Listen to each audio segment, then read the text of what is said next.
जय हिंद दोस्तों, कैसे हैं आप लोग। तो आज हम बात करने वाले हैं साल 2022 में आई एक स्लैशर फिल्म दे स्लैश देम के बारे में। दोस्तों इस फिल्म की कहानी बहुत ही अच्छी है जो कि आपको बेहद पसंद आएगी, तो आप इस वीडियो को अंत तक जरूर देखिएगा। फिल्म की स्टार्टिंग में हम एक लेडी को देखते हैं जो कि जंगलों के रास्ते से कहीं पे जा रही थी। तभी उसकी गाड़ी का टायर पंक्चर हो जाता है और उसकी गाड़ी रुक जाती है। वो बाहर निकल के देखती है कि आखिर उसका टायर पंक्चर कैसे हुआ, और तभी वो रोड पे स्टॉपर पाती है जिससे उसे पता चलता है कि किसी ने जानबूझ के उसकी कार के आगे वो स्टॉपर लगाया था। ये देख के वो बहुत डर जाती है और तभी उसे झाड़ियों से कुछ आवाज आती है और हम उसके पीछे मास्क पहने एक किलर को देखते हैं जिसने ये सब किया था। उसे देख के वो लेडी डर जाती है और वापस अपने कार में चली जाती है, लेकिन तभी वो किलर एक एक्स से उस पे हमला कर देता है और उसे जान से मार डालता है। फिर हमें एक बस दिखाई जाती है जो कि विस्लर कैंप नाम की जगह पे आई थी। उस बस के अंदर से ढेर सारे लोग निकलते हैं जो कि वहाँ का नया बैच था। दोस्तों ये सब LGBTQ कम्युनिटी के लोग थे और ये सब यहाँ पे आए थे अपने आप को स्ट्रेट करने के लिए। ओवन नाम का बंदा इस कैंप को ओन करता था और वो बहुत सालों से इसे चला रहा था और उसने अपने कैंप में कई सारे बच्चों को स्ट्रेट भी किया था। ओवन उन्हें बताता है कि वो जानता है कि उनके पेरेंट्स ने उन सबको यहाँ पे जबरदस्ती भेजा है, लेकिन वो उन्हें बताना चाहता है कि वो लोग उन्हें नहीं सुधार सकते। जब तक वो खुद ही अपने अंदर बदलाव नहीं लाएंगे वो लोग नहीं सुधर सकते। उसके बाद वो उन्हें अपनी टीम से इंट्रोड्यूस करवाता है जहाँ पे उसकी बीवी कोरा होती है जो कि डॉक्टर थी। जेन और सारा जो कि अब कपल बन गए थे और पहले वहाँ पे स्टूडेंट रह चुके थे और वो दोनों उन्हें फिटनेस और कलिनरी चीजें सिखाने वाले थे। उसके बाद वो उन्हें मॉली से इंट्रोड्यूस करवाता है जो कि वहाँ पे नई आई थी। फिर वो उन्हें अपने डॉग और अपने नौकर से भी इंट्रोड्यूस करवाता है। वो उन सभी से कहता है कि वो लोग यहाँ पे सुधरने आए हैं, इसीलिए उन्हें लैपटॉप और फोन चलाने नहीं दिया जाएगा। वो उन सबसे लैपटॉप और फोन ले लेता है ताकि वो लोग उसका इस्तेमाल ना कर सकें। उसके बाद वो बॉयज को अलग कैबिन में भेजता है और लड़कियों को अलग कैबिन में। वहाँ जॉर्डन नाम का एक बंदा होता है जो कि कहीं नहीं जाता, तो ओवन उससे पूछता है कि वो यहाँ पे क्यों रुका हुआ है। जॉर्डन उनसे कहता है कि वो ट्रांस है तो वो किस ग्रुप में जाके रहे। ओवन उससे कहता है कि वो फिलहाल के लिए बॉयज के साथ रह सकता है और अगर उसे वहाँ पे कोई भी दिक्कत हुई तो वो लोग उसे लड़कियों के साथ शिफ्ट कर देंगे। ये सुन के जॉर्डन बॉयज के साथ चला जाता है रहने के लिए। शाम को ओवन उन सबको इकट्ठा करता है और उनसे पूछता है कि आखिर वो लोग यहाँ पे क्यों आए हैं। सभी लोग ये करके बताने लगते हैं कि आखिर वो लोग यहाँ पे क्यों आए हैं और मोस्टली लोगों का यही आंसर था कि उनके पेरेंट्स ने उन्हें यहाँ पे भेजा है क्योंकि उनका मानना है कि यहाँ से वो लोग स्ट्रेट होकर वापस आएंगे। उसके बाद ओवन जॉर्डन से पूछता है कि वो क्या बोलना चाहता है, तो जॉर्डन उससे कहता है कि वो यहाँ पे कुछ भी बोलना नहीं चाहता। जब वो सभी लोग उस थेरेपी से निकलते हैं तो वो नौकर उन्हें घूरने लगता है जिससे एक एशियन लड़की को बहुत बुरा लगता है और वो उसे डांट के वहाँ से भगा देती है। सुबह सुबह अलेक्जेंड्रा नाम की लड़की उठती है और नहाने के लिए चली जाती है। जब वो नहा रही होती है तो उसके दरवाजे पे कोई आता है। जब वो पीछे मुड़ती है तो देखती है कि वहाँ पे सारा है और सारा जब उसका प्राइवेट पार्ट देखती है तो वो समझ जाती है कि वो एक ट्रांसजेंडर है। सारा ये बात ओवन को जब बताती है तो ओवन अलेक्जेंड्रा का सामान लेके बॉयज के पास जाता है और उनसे कहता है कि अलेक्जेंड्रा एक ट्रांस है तो वो उनके साथ रहेगी। इससे अलेक्जेंड्रा को बहुत बुरा लगता है और वो रोने लगती है। उसके बाद वो सभी बाहर जाते हैं और उन्हें ढेर सारे गेम्स खिलाए जाते हैं जिससे वो लोग फील कर सकें कि वो लोग काफी स्ट्रॉन्ग हैं। इधर अलेक्जेंड्रा नर्स मॉली के कैबिन में होती है और वो वहाँ पे कुछ ढूंढ रही थी। तभी मॉली उसके पास आती है और उससे पूछती है कि उसे क्या चाहिए, तो अलेक्जेंड्रा उससे कहती है कि उसे उसकी पिल्स चाहिए। मॉली उसे वो पिल्स दे देती है और उससे कहती है कि वो इस बारे में ओवन को ना बताए। अगली सुबह जब सभी सो रहे होते हैं तो जेन उनके रूम में आता है और उन्हें उठा के वो उनसे कहता है कि वो लोग जंगल की ओर जा रहे हैं कुछ गेम खेलने के लिए। वो सभी लोगों को ब्लाइंड फोल्ड करके जंगल की ओर ले आते हैं। ओवन उनसे कहता है कि उन्हें 2 लोगों की टीम बनानी होगी और वो लोग इस जंगल के अलग अलग एरिया में जाएंगे और खुद की बातें शेयर करेंगे। वो सभी लोग 2 लोगों की टीम बनाते हैं और अलग अलग एरिया में चले जाते हैं। वो एक दूसरे की बातें शेयर करते हैं कि कैसे उन्हें समाज एक्सेप्ट नहीं करता। अलेक्जेंड्रा और जॉर्डन अलग जगह बैठे होते हैं जहाँ जॉर्डन अलेक्जेंड्रा से कहता है कि ये जगह उसे कुछ अच्छी नहीं लग रही है। अलेक्जेंड्रा उसे समझाती है कि उनके लिए ये जगह ठीक नहीं है और तभी उन्हें जंगल में से आवाज आती है तो वो उस ओर देखते हैं जहाँ पे उन्हें वो मास्क्ड किलर दिखाई देता है जो कि उन्हें घूर रहा था। ये देख के वो दोनों काफी डर जाते हैं और तभी वो किलर गायब हो जाता है। इधर जब वो लोग बाहर गए होते हैं तो कोरा और सारा उन सबके बैग्स चेक करती हैं। जॉर्डन के बैग में से कोरा को बाइबल मिलती है जिसमें उसने अजीब सी तस्वीरें बना रखी थी क्योंकि उसका मानना था कि भगवान तक उन्हें एक्सेप्ट नहीं करता है। सुबह होते ही वो सभी उठते हैं और अपने कैंप की ओर चले जाते हैं। कुछ देर बाद जॉर्डन को डॉक्टर कोरा अपने पास बुलाती है और जब वो उसे कैबिन के बाहर इंतजार कर रहा होता है तो गैब्रियल उसके कैबिन से बाहर निकलता है। जॉर्डन गैब्रियल से पूछता है कि उसका सेशन कैसा रहा, तो वो उसे रोके बताता है कि वो डॉक्टर बहुत ही रूड है। ये सुनकर जॉर्डन हैरान हो जाता है और अंदर जाता है डॉक्टर से बात करने के लिए। कोरा जॉर्डन को मोटिवेट करने के बजाय उसे डीमोटिवेट करती है। उससे कहती है कि वो लोग समाज पे एक धब्बा हैं और उनसे कभी भी कोई भी प्यार नहीं कर सकता और उन्हें दूसरे नाम से बुलाया जाता है जिसकी कोई भी पहचान नहीं है। ये सुन के जॉर्डन को बहुत बुरा लगता है और वो वहाँ से चला जाता है। रात को कोरा की बातें याद करके वो बहुत ज्यादा रोता है और अलेक्जेंड्रा जब उसे देखती है तो वो उससे पूछती है कि क्या बात है। जॉर्डन उसे अपने दिल के अंदर की बात बताता है तो वो भी रोने लगती है। अलेक्जेंड्रा उससे कहती है कि वो सभी लोग एकदम परफेक्ट हैं और उन्हें अपने आप को बदलने की कोई जरूरत नहीं है। वो सभी वहाँ पे मिलके गाना गाते हैं और गे होने पे प्राउड फील करते हैं। ओवन जब ये सब देखता है तो उसे उन पे काफी गुस्सा आता है। रात को जब सभी सो रहे होते हैं तो जॉर्डन जगा हुआ होता है। वो चोरी छुप के ओवन के ऑफिस में जाता है कुछ ढूंढने के लिए और वहाँ पे उसे कुछ पास स्टूडेंट्स की फोटो मिलती है जिसमें टॉर्चर की तस्वीरें थी। इससे वो समझ जाता है कि जरूर यहाँ पे लोगों को स्ट्रेट करने के लिए उन पे टॉर्चर किया जाता था और जो भी यहाँ पे गे स्टूडेंट आते थे तभी वो यहाँ पे स्ट्रेट बन के जाते थे क्योंकि जबरदस्ती उनको टॉर्चर करके स्ट्रेट बनाया जाता था।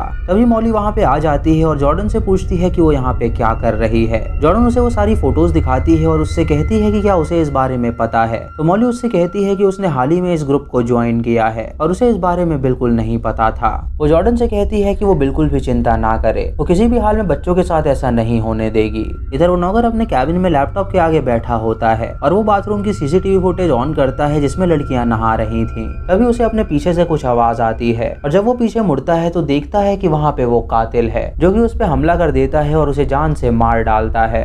अगली सुबह ओवन सबको एकत्रित करता है। वो लड़कों को जेन के साथ भेजता है शूटिंग सीखने के लिए और लड़कियों को वो सारा के साथ भेजता है ताकि वो वहाँ पे कुकिंग सीख सकें। इधर सभी लड़कों को गन दी जाती है और निशाना लगाने के लिए कहा जाता है और सभी लड़कियां यहाँ पे लड़कों के लिए पाइस बना रही थीं। सारा जब किम के पास आती है तो देखती है कि वो बहुत ही सुंदर एप्पल पाई बना रही है। वो उसे कुछ कॉम्प्लीमेंट देती है और उससे कहती है कि वो भी एप्पल पाई की तरह काफी सुंदर है। इधर मॉली को एक कैबिन दिखता है जिसके अंदर कोई भी नहीं आता जाता था। वो उसके अंदर जाती है जहाँ पे उसे ढेर सारे टॉर्चर के सामान मिलते हैं और वहाँ पे एक कमरा भी होता है जिसके आगे ताला लगा हुआ था। उस ताले को खोलना चाहती है लेकिन तभी वहाँ पे कोरा आ जाती है जो कि उससे कहती है कि वो अपना काम करे और इधर उधर ना घूमे। इधर जॉर्डन बहुत ही सटीक निशाने लगा रहा होता है तो जेन उसके पास आता है और उससे कहता है कि अगर वो स्ट्रांग है तो वो उससे कम्पीट करके दिखाए। जॉर्डन उसके कंपटीशन के लिए राजी हो जाता है और जेन 4 में से 3 गोलियां बिल्कुल निशाने पे लगाता है। जब जॉर्डन की बारी आती है तो जॉर्डन चारों की चारों गोलियां निशाने पे लगा देता है जिससे सभी लोग जेन पे हंसने लगते हैं और उसका मजाक उड़ाते हैं। ओवन जब ये देखता है तो वो जॉर्डन को कॉम्प्लीमेंट देता है और उन सभी से कहता है कि पेपर पे तो कोई भी शूट कर देगा,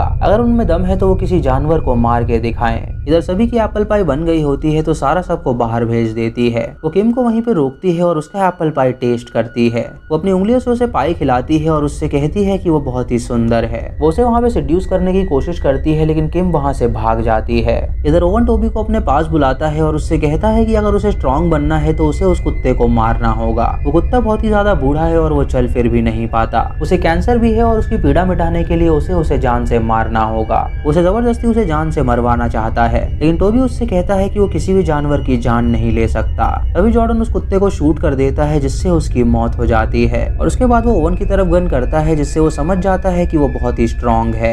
इधर किम नदी के पास अकेले बैठ के रो रही होती है और तभी उसके पास वेरोनिका आती है जो उससे पूछती है कि उसे क्या हुआ है। किम उसे बताती है कि वो स्ट्रेट बनने की कोशिश कर रही है और सारा उसे सेड्यूस कर रही थी ताकि वो फिर से लेस्बियन बन सके। किम उससे कहती है कि उसे स्ट्रेट बनने की कोई जरूरत नहीं है क्योंकि जितना वो स्ट्रेट बनने की कोशिश करेगी उतना ही वो अपने आप को हर्ट करती रहेगी। उसकी बातें सुन के किम काफी मोटिवेटेड फील करती है और उसे किस कर देती है और उसके बाद वो दोनों वहीं पे इंटीमेट होते हैं। इधर जॉर्डन अलेक्जेंड्रा और टोबी को उस कैंप के सीक्रेट के बारे में बताता है। वो उनसे कहता है कि उन्हें जल्द से जल्द इस कैंप से बाहर निकलना होगा वरना ये लोग उन्हें भी शिकार बनाएंगे और टॉर्चर करके उन्हें स्ट्रेट करने की कोशिश करेंगे। इधर शू नाम का लड़का जब नदी में नहा रहा होता है तो गैब्रियल उसके पास आता है। उससे पूछता है कि क्या वो उसको कंपनी दे सकता है तो स्टू उसे अंदर इनवाइट करता है और उसकी बॉडी देख के वो काफी खुश हो जाता है। वो दोनों वहाँ पे किस करने लगते हैं और गैब्रियल उसे बाहर ले आता है। उसे एक कैबिन में ले जाता है जहाँ पे वो दोनों इंटीमेट होते हैं। कुछ देर बाद गैब्रियल स्टू से पूछता है कि क्या उसे गिल्टी फील हो रहा है तो स्टू उससे कहता है कि उसे गिल्टी फील क्यों होगा, वो गे है और अब वो स्ट्रेट होना नहीं चाहता। स्टू उससे कहता है कि यहाँ पे गे और लेस्बियन की बात नहीं चल रही, यहाँ पे प्रे और प्रेडेटर की बात चल रही है। उसे डिसाइड करना हुआ कि वो प्रे है या फिर प्रेडेटर। ये सुन के स्टू हैरान हो जाता है और तभी वहाँ पे जेन और ओवन आ जाते हैं जो कि उससे कहते हैं कि उसने उनके रूल का उल्लंघन किया है। वो लोग उसे पकड़ के उस रूम में ले जाते हैं जहाँ पे उन्होंने स्क्रीन लगाई हुई थी। उसके बाद वो लोग उसे चेयर पे बांध देते हैं और स्टू उनसे उससे पूछता है कि आखिर वो लोग उसके साथ क्या करने वाले हैं। गैब्रियल उसे बताता है कि वो भी इन लोगों के साथ मिला हुआ था और वो हमेशा लोगों के टेस्ट लेता है कि वो स्ट्रेट होना चाहते हैं या नहीं। उसकी तरह बहुत से लोग टेस्ट में फेल हो जाते हैं तो वो लोग उन्हें टॉर्चर करते हैं ताकि वो लोग स्ट्रेट हो सकें और फिर से गे होने के बारे में ना सोचें। वो लोग उसके शरीर पे वायर लगा देते हैं और उसके बाद स्क्रीन पे किसी लड़की की फोटो लगाते हैं। जिससे उसे अच्छा फील नहीं होता तो वो उसके बाद लड़के की फोटो लगाते हैं और जब जब लड़के की फोटो स्क्रीन पे आती है वो लोग उसे शॉक देते हैं ताकि जब भी वो किसी लड़के को देखे तो उसे वो शौक याद आए और वो हमेशा के लिए स्ट्रेट बन सके। ये शौक पाके स्टू बेहोश हो जाता है और वो लोग उसे अपने कैबिन में ले जाते हैं। मॉली उनसे पूछती है कि आखिर उन लोगों ने उसके साथ क्या किया तो ओवन उससे कहता है कि वो बस उसकी मदद करना चाहते हैं। वो उससे ये भी कहता है कि अगर वो उनसे ज्यादा सवाल पूछेगी तो वो उसे जॉब से निकाल देंगे। इधर जेन और सारा अपने रूम में होते हैं और वो लोग अपने फोन में लड़के और लड़कियों की फोटोज देख रहे होते हैं। सारा जेन को एक लड़के की फोटो दिखाती है तो जेन उससे कहता है कि वो बहुत हॉट है और जेन सारा को एक लड़की की फोटो दिखाता है तो वो उससे कहती है कि वो हॉट है। उसके बाद वो दोनों उन दोनों फोटोज को देख के वहाँ पे इंटीमेट होने लगते हैं जिससे हमें पता चलता है कि वो दोनों अभी स्ट्रेट नहीं हुए थे। तभी उनके रूम में वो मास्क किलर आता है जो कि उन्हें एक्स से मार डालता है। इधर गैब्रियल नदी में एक टायर पे बैठ के आराम कर रहा होता है और तभी उसे उस नदी के अंदर नौकर की लाश दिखती है जिससे वो बहुत डर जाता है और तभी वो कातिल उस पे हमला करके उसे बंदी बना लेता है। वो उसे उसी शॉक रूम में ले जाता है और उसे बुरी तरह शॉक देता है जिससे गैब्रियल की भी वहीं पे मौत हो जाती है। इधर वेरोनिका और किम जब एक कैबिन में जाते हैं तो वहाँ पे वो उन चारों लोगों की लाशें देखते हैं जिसे देख के वो हैरान हो जाते हैं और जोर से चिल्लाते हैं। ओवन सभी कैंप मेंबर्स को बताता है कि वो लोग यहाँ पे हड़बड़ी ना मचाएं। वो अपनी बीवी को तुरंत गन लाने के लिए भेजता है और सबसे कहता है कि वो बस में जाएं ताकि वो लोग यहाँ से निकल सकें। जॉर्डन उससे पूछता है कि स्टू कहाँ पर है तो मॉली उससे कहती है कि स्टू की हालत बहुत खराब है और वो अंदर है। ये सुन के टोबी स्टू के पास जाता है और उसका हाथ पकड़ता है और स्टू भी उसका हाथ पकड़ लेता है और वो दोनों एक दूसरे को पसंद करने लगते हैं।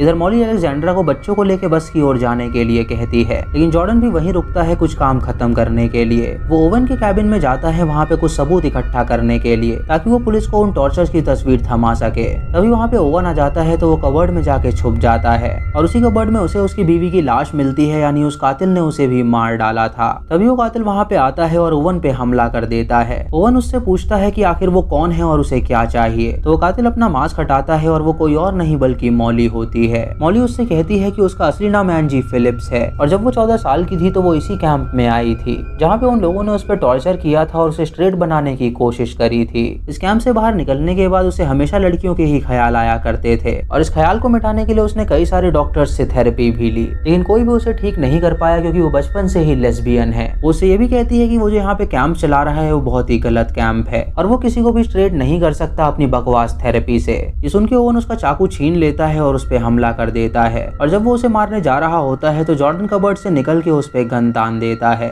वो ओवन से कहता है कि वो मॉली को छोड़ दे। ये सुन के ओवन मॉली को छोड़ देता है और उससे कहता है कि वो गन को नीचे रख दे। मॉली जॉर्डन से उसे शूट करने के लिए कहती है लेकिन जॉर्डन गन नीचे रख देता है और उससे कहता है कि वो अपने आप को स्ट्रॉन्ग समझता है लेकिन ये साबित करने के लिए उसे किसी को मारने की जरूरत नहीं है। ये सुन के मॉली ओवन का गला काट देती है जिससे उसकी मौत हो जाती है। मॉली जॉर्डन से कहती है कि यहाँ पे कई सारे बच्चे मारे गए हैं और उनके पेरेंट्स को इस बात का कोई भी दुख नहीं है क्योंकि वो बच्चे कुछ अलग थे। ये सभी यहाँ पे बच्चों को लाकर टॉर्चर करते थे और कुछ बच्चे मारे गए थे और किसी भी पेरेंट ने इनके खिलाफ कंप्लेंट नहीं करी थी क्योंकि वो लोग अपने गे बच्चों को सपोर्ट नहीं करते थे और उन्हें प्यार नहीं करते थे। इसीलिए उसने इन सबसे बदला लेने का फैसला किया और एक एक करके उसने इन सभी टीम मेंबर्स को मार डाला। जॉर्डन ने सुन के उससे कहता है कि वो उसका साथ नहीं दे सकता तो एंजी उससे कहती है कि ऐसे कई सारे कैंप होंगे तो उन्हें सारे कैंप खत्म करने होंगे। जॉर्डन उससे माफी मांगता है और तुरंत वहाँ से चला जाता है और जब वो गेट खोलता है तो घर के बाहर पुलिस खड़ी होती है जो कि एंजी को गिरफ्तार कर लेती है उन सब का मर्डर करने के लिए।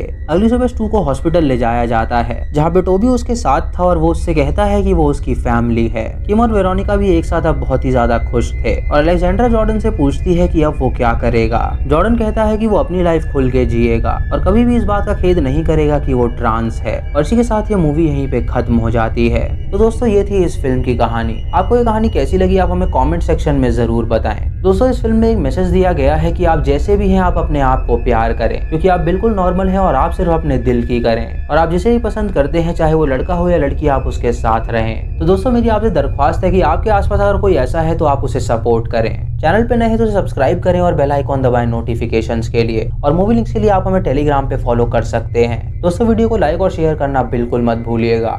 तो मैं मिलता हूँ आपको अगली वीडियो में, तब तक के लिए जय हिंद।